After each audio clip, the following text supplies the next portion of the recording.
Hello दोस्तों, हिंदी मेरे पर फिर से आपका स्वागत है। अभी की वीडियो में जो कंटेंट लेकर आए हैं आपको शायद सामने सरफेस पे दिखाई भी दे रहा है कि आपके पॉलिटिकल का ये पेपर है और बीए सेकेंड ईयर का पेपर है। पेपर सेकंड, पेपर का नाम है भारत सरकार और राजनीति। हम सारे ही यूनिट से क्वेश्चंस बैंक लेकर आ गए हैं आपके लिए, तो आपको बने रहना है हिंदी मिरर के साथ। लेकिन उससे पहले एक बात बतानी है स्टूडेंट्स को, अगर आपकी जो क्वेरीज आती है कि मैडम पेपर को इंग्लिश में भी प्रोवाइड कराइए, तो आपको एक बात बता दें हम कि एक ऐप आता है, आप उस ऐप से इंग्लिश से हिंदी में, हिंदी से इंग्लिश में कन्वर्ट कर सकते हो। तो आप ये जो मैं पेपर आपको दूंगी इसका आप स्क्रीनशॉट ले लीजिए, स्क्रीनशॉट लेकर इसको इंग्लिश में कन्वर्ट कर लीजिए और इंग्लिश वाले हिंदी में कन्वर्ट कर लीजिए। तो हम तो ये जैसे इंग्लिश का होता है तो हिंदी में कर लेते हैं, तो आप तो इतने सारे ऐप हैं, आराम से कर सकते हैं। न्यू जनरेशन के स्टूडेंट हो आप, तो आपको मालूम ही होनी चाहिए ये चीज़ें। इतनी सी बात भी आपको बतानी पड़ेगी। सभी स्टूडेंट कहते हैं कि मैडम इंग्लिश में भी प्रोवाइड कराइए, तो हिंदी को आप इंग्लिश में कन्वर्ट कर लीजिए ना, बड़ा आसान है। अगर आपको नहीं पता है इस ऐप का नाम तो मुझे कमेंट बॉक्स में बताएं, मैं आपको इस ऐप का नाम भी बता दूंगी। तो ये जो मैं आपको हिंदी का सेकंड पेपर भारत सरकार और राजनीति सेकेंड ईयर के स्टूडेंट्स के लिए शेयर कर रही हूँ, तो आप इसको इंग्लिश में कन्वर्ट कर लेना। चलिए शुरू करते हैं। आपका ये क्वेश्चन बैंक जो लेकर आए हैं, इससे पहले आपके एमसीक्यू भी आपको प्रोवाइड करा दिए गए हैं, आपको विद आपके आंसर क्वेश्चंस प्रोवाइड करा दिए गए हैं। बहुत मटेरियल आपको मिल चुका है और जब कल आपका पेपर आएगा बीए सेकेंड ईयर के स्टूडेंट्स का, तो आप कहोगे कि मैडम ने जितनी तैयारी की थी, कराई थी, वो आपके एग्ज़ाम में आई है। तो पढ़ डालिए जितना भी आपको मैंने पढ़ाया है चैनल पर। चलिए ठीक है। और जिन्होंने सब्सक्राइब नहीं किया है कर लीजिए, बेल आइकन हिट नहीं किया है कर दीजिए। और जो स्टूडेंट्स जुड़ गए हैं, थोड़ा लाइक तो बनता है, कर दीजिए। बहुत से लाइक नहीं आते हैं, वीडियो देखते हैं निकल जाते हैं, लेकिन इतना तो फ़र्ज़ एटलीस्ट आपका बनता ही है कि आप एक लाइक करें और एक छोटा सा शेयर भी करें सभी के साथ, क्योंकि आप शेयर करते हैं तो आप किसी की केयर करते हैं, जैसे हम आपकी केयर कर रहे हैं, बेनिफिशियल वीडियो पहुंचा रहे हैं। आप भी किसी के लिए बेनिफिट दीजिए, शेयर कीजिए इसको, ठीक है। और कमेंट बॉक्स में ऐसी ही क्वेरी सेंड करते रहिए। चलिए पहला क्वेश्चन देखते हैं, यूनिट 1 से आपका। 1858 के भारत सरकार अधिनियम के मुख्य प्रावधान क्या थे, उनका आपको वर्णन करना है। भारत सरकार अधिनियम की मुख्य विशेषताओं का वर्णन करना है। बहुत ही अच्छे प्रश्न दोनों ही एग्जाम के पॉइंट ऑफ व्यू से। चलिए आगे देखते हैं। भारत सरकार अधिनियम की मुख्य विशेषताओं का आपको वर्णन करना है। सेकंड क्वेश्चन आपका हो चुका है। फिर है 1947 के भारतीय स्वतंत्रता अधिनियम के महत्व पर चर्चा करें।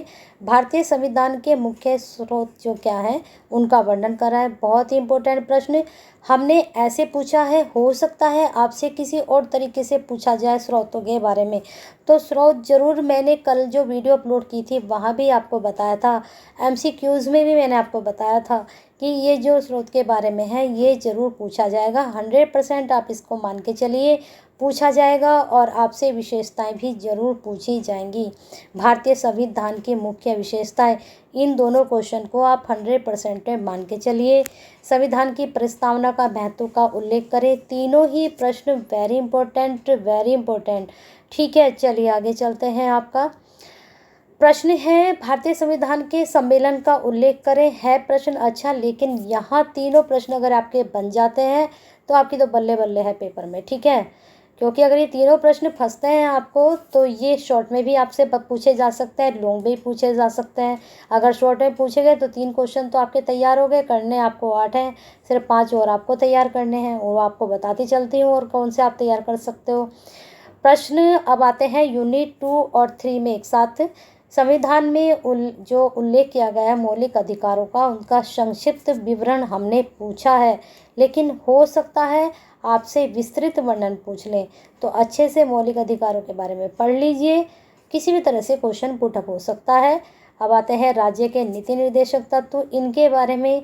नीति निर्देशक प्रधान क्यों हैं, सबसे अच्छे इनको क्यों माना गया है, प्रधानता का वर्णन करना है इनकी।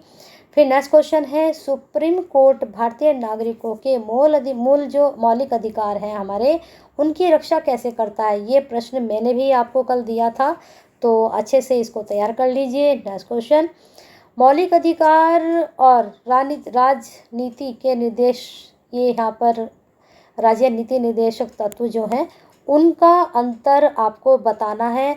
ये भी आपका 100% है मान के चलिए। और मौलिक अधिकारों का भी 100 पर, ये भी 100। 3-4 क्वेश्चन यहाँ पर भी अच्छे बन रहे हैं, इनको आप ज़रूर तैयार कीजिए। अंतर तो आपको ज़रूर याद करना है, मौलिक अधिकार मौलिक कर्तव्यों के बीच, मौलिक अधिकार नीति निर्देशक तत्वों के बीच। ठीक है, इनमें समानता क्या है, इनमें अंतर क्या है, अच्छे से पढ़ लीजिए। प्रश्न यहाँ से 100% बनेगा। संविधान में ऊपर बता दिया 100%, तो 4-5 क्वेश्चन तो आपके यहीं से निकल कर आ चुके हैं। अब आते हैं राष्ट्रपति पर। राष्ट्रपति के कार्यों और शक्तियों का वर्णन, बहुत अच्छा प्रश्न, ये भी 100% है।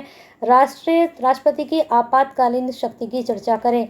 ये मैंने आपको जो विद आंसर वाले क्वेश्चंस दिए हैं, वहाँ ये प्रश्न के आंसर है, वहाँ से आप इसको पढ़ सकते हो। बहुत अच्छा प्रश्न है, ये भी आप 100% में मानकर चल सकते हो।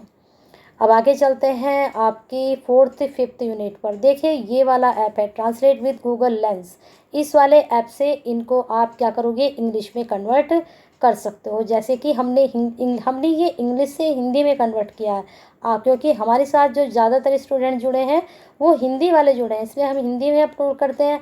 और चैनल का नाम भी हिंदी मिरर विद सुनीति है, तो आप जो है इंग्लिश में इस ऐप से कन्वर्ट कर सकते हो। बहुत आसान है, कुछ भी नहीं होता है उसमें। ठीक है, चलिए 4th-5th यूनिट के आपके क्वेश्चंस दिखाते हैं।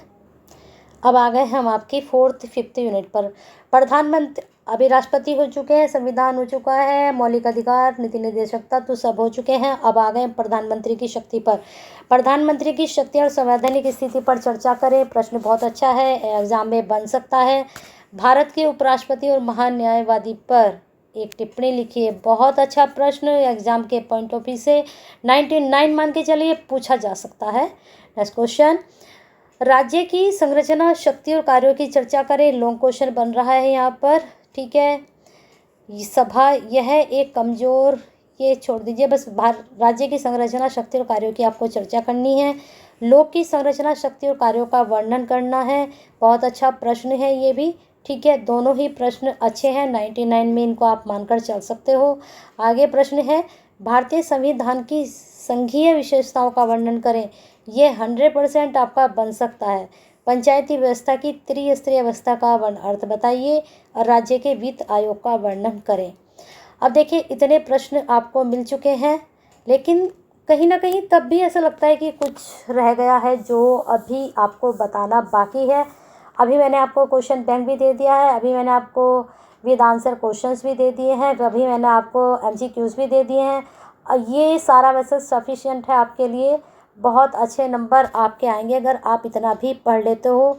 यहाँ अगर आपने इतना भी तैयार कर लिया तो आपके 60 बीच 90 तक आराम से आंसर, अगर आपने यही वाले आते हैं और आपने अच्छे से अप्लाई किए तो 60 to 90 के बीच आपके नंबर आराम से बनेंगे। और इसके बाद भी अगर आपको लगता है कुछ कमी रह गई है आपको कंटेंट देने में, तो कमेंट बॉक्स में ज़रूर अपनी क्वेरी सेंड करें, मैं आपको प्रोवाइड करा दूंगी। ठीक है, तो बने रहिए हिंदी मिनट के साथ। ऐसे ही बेनिफिशियल वीडियो के लिए सबको शेयर कीजिए और लाइक कीजिए। ठीक है।